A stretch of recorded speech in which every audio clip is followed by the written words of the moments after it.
A língua portuguesa é um poderoso instrumento de interação social e cultural. Por ser dinâmica, modifica-se de acordo com as necessidades dos grupos sociais que dela fazem uso. Fiquem agora com a aula de língua portuguesa da professora Bruna. Oi, eu sou a professora Bruna e na aula de hoje nós vamos trabalhar o gênero textual conto.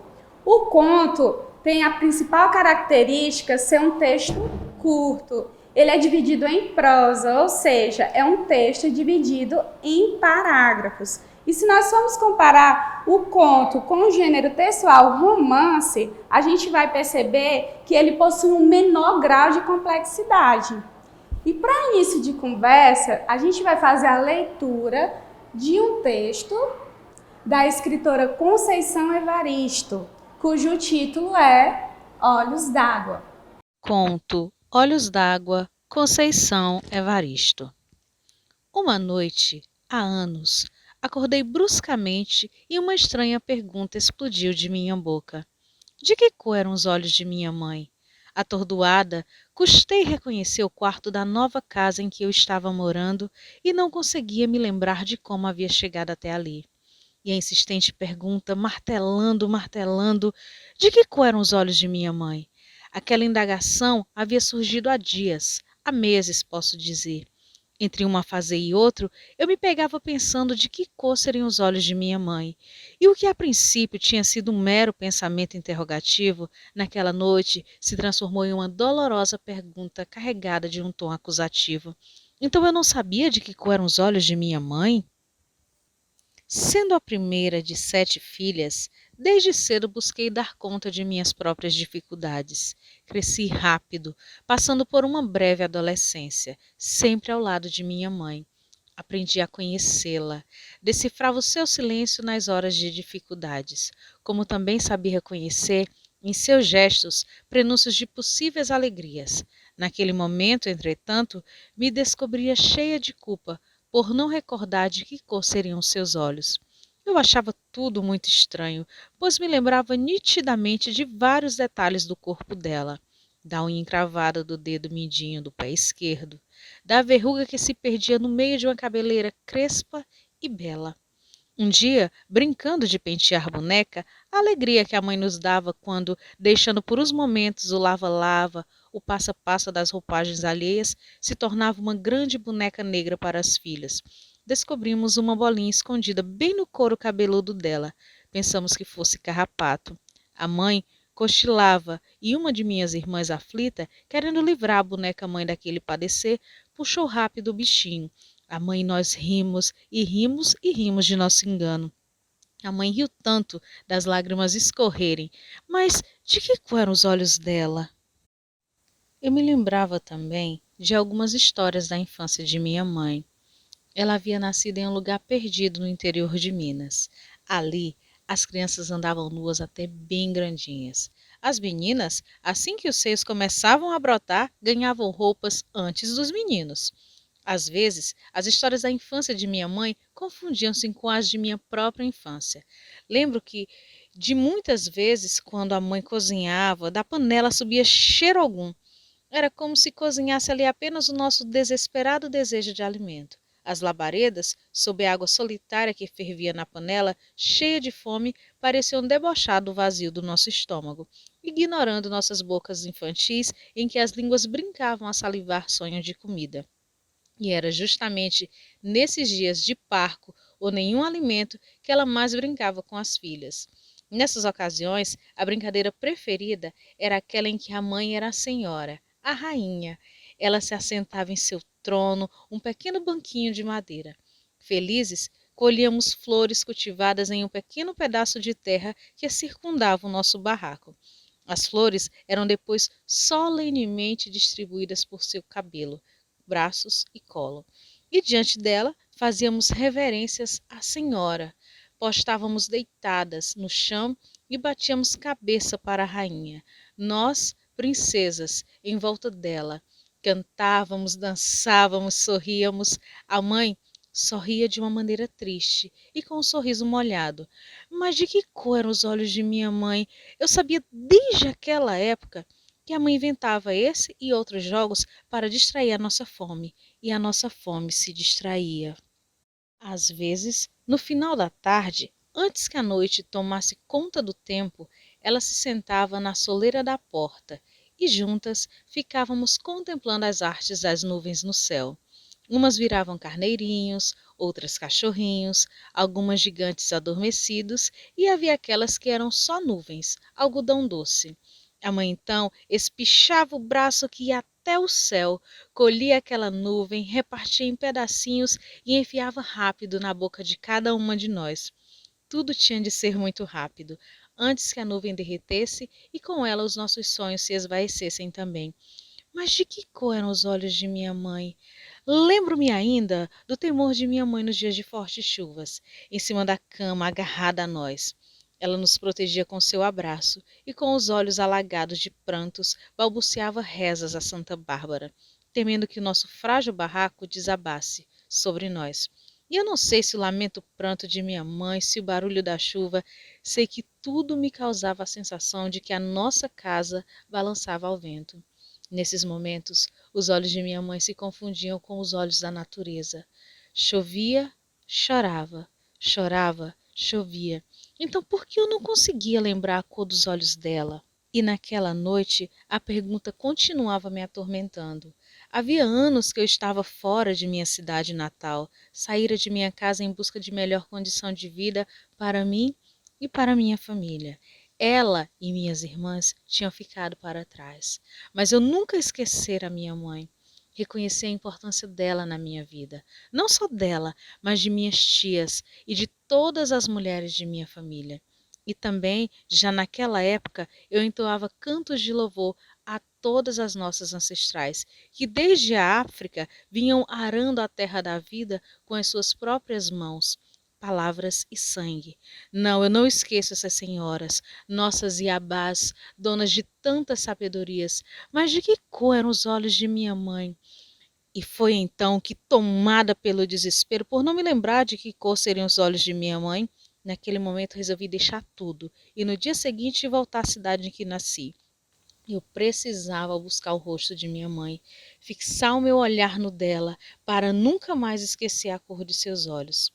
Assim fiz. Voltei, aflita, mas satisfeita. Vivi a sensação de estar cumprindo o ritual em que a oferenda aos orixás deveria ser descoberta, a descoberta dos olhos de minha mãe. Quando, após longos dias de viagem para chegar à minha terra, pude contemplar extasiado os olhos de minha mãe, sabiam o que vi? Sabem o que vi? Vi só lágrimas e lágrimas. Entretanto, ela sorria feliz, mas eram tantas lágrimas que eu me perguntei se minha mãe tinha olhos ou rio caudaloso sobre a face. E só então compreendi. Minha mãe trazia serenamente em si águas correntezas. Por isso, prantos e prantos a enfeitar o seu rosto. A cor dos olhos de minha mãe era cor de olhos d'água, águas de mamãe Oxum, rios calmos, mas profundos e enganosos para quem contempla a vida apenas pela superfície. Sim, águas de mamãe Oxum. Abracei a mãe, encostei meu rosto no rosto dela e pedi proteção. Senti as lágrimas dela se misturarem às minhas. Hoje, quando já alcancei a cor dos olhos de minha mãe, tento descobrir a cor dos olhos de minha filha. Faço a brincadeira em que os olhos de uma se tornam o espelho para os olhos da outra. E um dia desses me surpreendi com um gesto de minha menina. Quando nós duas estávamos nesse doce jogo, ela tocou suavemente o meu rosto, me contemplando intensamente. E enquanto jogava o olhar dela no meu, perguntou baixinho, mas tão baixinho, como se fosse uma pergunta para ela mesma, ou como estivesse buscando e encontrando a revelação de um mistério ou de um grande segredo. Eu escutei quando, sussurrando, minha filha falou: Mãe, qual é a cor tão úmida de seus olhos? Vocês gostaram da leitura? Pessoal, o conto ele é um texto literário. E todo texto literário tem essas intenções aqui que nós vemos no slide. De divertir, de emocionar, de fazer a gente refletir sobre alguns comportamentos humanos. Nós percebemos que o enredo que a história Olhos d'Água nos traz é de uma mãe que cuida das suas 7 filhas sozinhas. A todo momento a gente se emociona com o que a narradora personagem nos conta e, além disso, a gente consegue refletir sobre algum comportamento humano, como, por exemplo, uma mãe, veja só, olha o contexto da história, uma mãe que cuida da filha sozinha e mesmo assim ela consegue manter a família unida em meio à miséria, em meio às adversidades, tá certo? E um conto, ele possui essa organização aqui que nós estamos vendo no slide. Todo conto, gente, é dividido, é desenvolvido a partir de um único conflito. O que é o conflito? O conflito é uma situação que o narrador dá para o personagem e que vai desencadear todo o percurso da narrativa. Tá? No conto que nós lemos na aula de hoje, nós podemos perceber que o conflito gira em torno da seguinte pergunta: de que cor é os olhos de minha mãe? A narradora personagem, ela tinha essa dúvida, ela tinha esse questionamento existencial, ela tinha essa angústia, e isso é considerado conflito. E a partir desse conflito é que todo o percurso da narrativa vai ser gerado. Tá? Em seguida, nós vemos a presença do clímax. O que é o clímax, gente? É o ápice, é o ponto de mais tensão de uma narrativa. Tudo que está ali no clímax é o desenrolar para a situação final da história, ou seja, para o desfecho, para o final da história. No conto Olhos d'Água, a gente consegue compreender que o clímax, ou seja, o ponto de mais tensão da história, foi quando a filha pôde se reencontrar com a mãe. Ela não tinha um questionamento, ela tinha uma dúvida a respeito da cor dos olhos de sua mãe.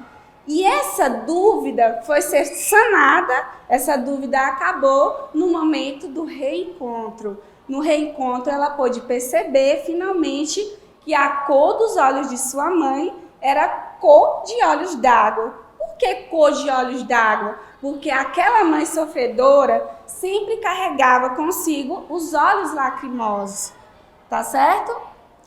Uma narrativa, um conto, pode ser narrado em primeira ou terceira pessoa. No caso da narrativa Olhos d'Água, a gente percebe que ele está sendo narrado em primeira pessoa, ou seja, existe um narrador personagem lá dentro da história. Certo? Toda vez que a história é narrada em primeira pessoa, a gente diz que o narrador é personagem, faz parte da história. Mas existem contos que são narrados em terceira pessoa. E quando isso acontece, a gente diz que o narrador é observador. Ou seja, o narrador está fora da história. O narrador está apenas observando e contando uma história de outra pessoa.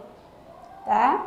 Em um conto, o espaço é delimitado. O que é o espaço delimitado? O espaço é reduzido. Existem contos que acontecem em apenas um ambiente. No texto Olhos d'Água, a narrativa ela está delimitada em 2 espaços. Quais são eles? O primeiro espaço é o espaço atual, onde a narradora personagem mora. O que a gente sabe desse espaço, gente? A gente sabe apenas que ele fica distante da cidade natal da narradora personagem, certo? E o outro espaço, a gente consegue visitá-lo através das memórias da narradora personagem, quando ela vai visitar o seu passado, quando a gente descobre que na sua infância ela morava em um barraco, lá em Minas Gerais.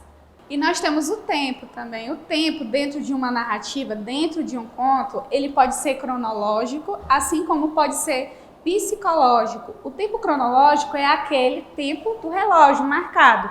E ele pode ser evidenciado dentro da narrativa através de datas, através de horários e através de palavras que indicam as circunstâncias de tempo, tais como a palavra manhã, a palavra tarde ou a palavra noite. Dentro do conto Olhos d'Água, a gente percebe que a narradora inicia com a palavra noite, marcando assim o tempo cronológico dentro da narrativa.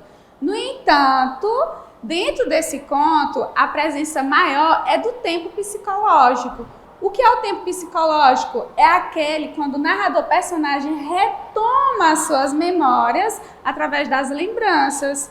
E em um texto literário, a gente chama isso de flashback. Isso é um recurso literário adotado nos textos. Nós temos também a construção pouco detalhada de personagens dentro de um conto. Nós percebemos, gente, que dentro da narrativa Olhos d'Água não existe nome para os personagens. A narradora fala que era a mãe, que era a filha, e a gente pouco conhece desses personagens, só vagamente. Dentro desse conto, a gente percebe que nós conhecemos mais a personalidade das personagens do que propriamente as características físicas. E o tipo de linguagem que predomina no conto é uma linguagem concisa, ou seja, é uma linguagem resumida, até porque o conto é um gênero textual curto, como nós vimos. Dentro de um conto pode predominar uma linguagem objetiva, assim como pode predominar uma linguagem poética. No conto Olhos d'Água, a gente percebe que a linguagem poética é recorrente. No momento em que, por exemplo, a narradora personagem vai falar sobre a escassez em que as meninas viviam, em que as filhas viviam, ela diz que as panelas debochavam do vazio do nosso estômago. Vejam que a panela, que é um objeto, ela se personificou. E isso é linguagem figurada, isso é conotação, tá certo? Quando a autora utiliza esse recurso, ela está optando por uma linguagem poética. E a linguagem poética, ela vai predominar ao longo do texto da Conceição Evaristo. Nós percebemos lá no decorrer da narrativa que ela faz uso de repetição de palavras, como a palavra chovia, chorava, chorava, chovia. Esse recurso de repetir palavra é utilizado mais em poemas, mas ela usou isso para intensificar a mensagem que ela queria dizer. O som do CH que se repete lembra o som da chuva. E vocês viram que sempre a narradora personagem vai comparar o olho da mãe dela, a umidade do olho da mãe dela com elementos da natureza, tais como o rio, tais como a água, para relembrar o barulho da chuva. Repetiu-se o CH. Tá? Então, dentro de um texto, a autora ela se sente livre para usar de figuras de linguagem para enriquecer o seu conto, tá? Na aula de hoje, nós aprendemos um pouco sobre a característica do gênero textual conto. Eu espero ter contribuído com vocês e a gente se encontra na próxima aula. Tchau!